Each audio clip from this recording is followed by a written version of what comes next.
मतलब श्री रामचंद्र जी लक्ष्मण जी से जब बोले, नुपुर का यानी नुपुर पाजेब का जो घुंघरू आवाज आ रही है, हाथों के कड़े का जो आवाज, चूड़ी कंगन का आवाज आ रहा है, इसको सुनते हुए प्रभु श्री राम ने अपने छोटे भाई लक्ष्मण से कहा कि हे लक्ष्मण, यह ऐसा प्रतीत हो रहा है जैसे कामदेव विश्व विजय प्राप्त करने का संकल्प लेकर के डंके पर चोट की हो।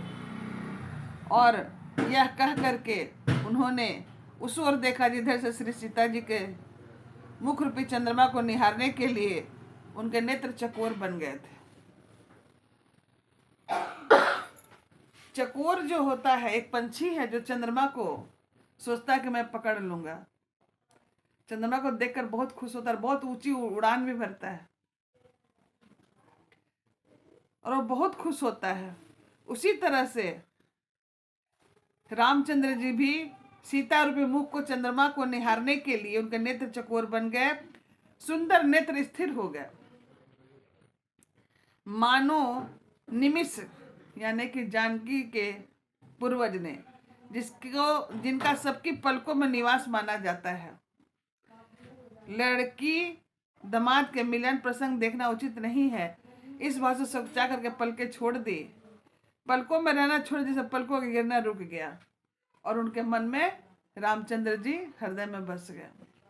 और वही नेत्रों को बंद करके सीता जी बड़ा सुख पाती है और गौरा जी के मंदिर में यानी गिरजा मंदिर में पूजा करने के लिए जा रही है और मन ही मन यही कह रही कि जो मैंने अपने नैनों में बसाया है वही मुझे अब वरण करना है, मुझे पति के रूप में आपको देना है।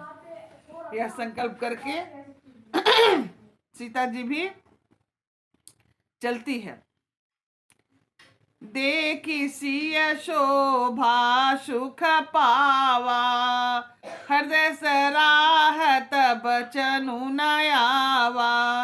जनु बिरंची सब निज निपुनाई, बिरंची विश्व कह प्रगट दिखाई।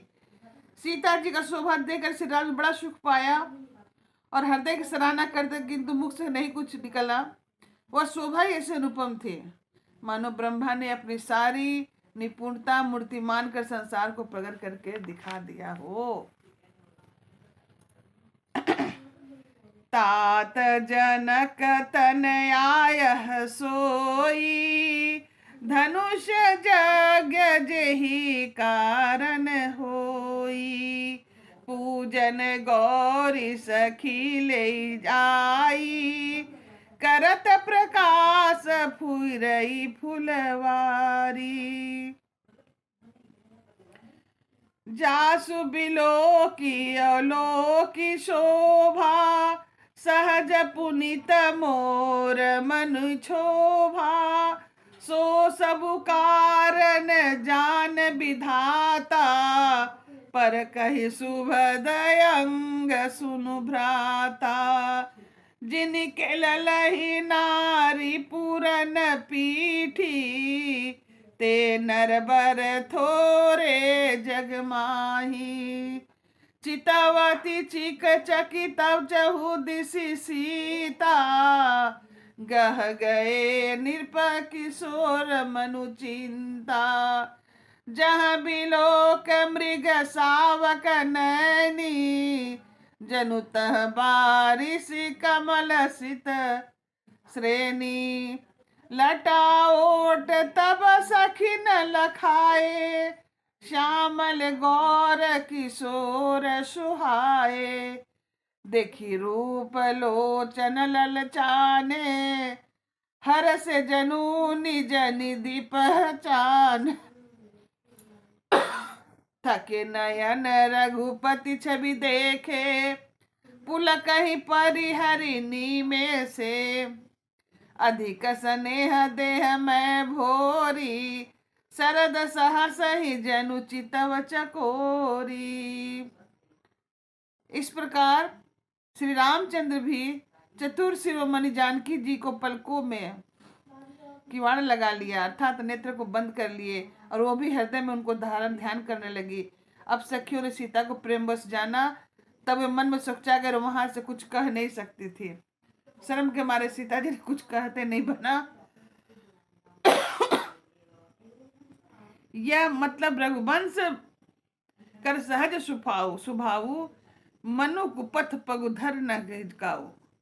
रघुवंशियों का यह सहज जन्मगत स्वभाव है कि उनका मन कभी कुमार्ग पर पैर नहीं पड़ता। मुझे तो अपना अत्यंत ही विश्वास है कि जिसने जगत की कौन के स्वप्नों में भी पराई स्त्री की तरफ दृष्टि नहीं डाली है। इस प्रकार सीता और राम का मिलन यहाँ पर नेत्रों के माध्यम से फुलवारी में जो हुआ तुलसी बाबा ने प्रकट करी। और चूंकि ये जगत के ब्रह्म है, देव है, माता पिता है, इसलिए उनका वर्णों का, प्यार के प्रेम के वर्णों का वो नहीं कर पा रहे हैं, इसलिए उन्होंने वहाँ पर हाथ जोड़े हैं। और आगे बढ़ते हैं। जय श्री सीताराम जी।